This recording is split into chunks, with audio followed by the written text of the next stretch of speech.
Hi folks, I had a question from Kevin on my Patreon page. He writes, I have one thing I think about a lot when doing landscapes. Is this place recognisable? At least in a general way. I often put in an old mailbox or two, or in the case of a seascape I put in either channel markers or a dead rise workboat. All of those things are fairly unique to the US East Coast. My question is, are there telltale things in the local environment that attract my attention? Things others might not think about? Whilst I do paint a lot of local landscapes, especially Sutton Park, which is probably just those trees over there on the horizon line.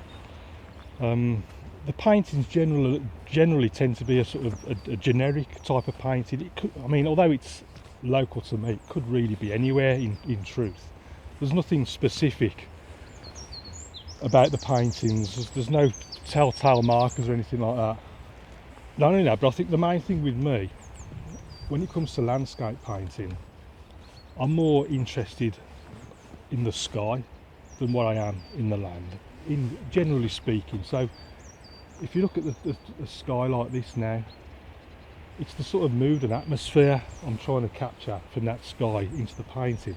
And obviously the sky could be anywhere in the world. I mean, that's one thing, although some of us might live in towns or cities, some might live in rural areas. The skies are the same. I love to see these great big huge oil paintings that could be on, like, 2 metre square canvases, sort of huge things you see in galleries. And then they're like just a mass of sky and colour, and that's the sort of thing I try and emulate in watercolour. I've said it before, it's sort of almost like an oil painting effect, but in watercolours. But Kevin, when it comes to specific markers that identify the places where I live, no, I don't pick anything out particularly. I mean, apart from these pylons you can see, which might give away my location. I don't put the pylons in paintings anyway, to be honest with you. I tend to leave them out.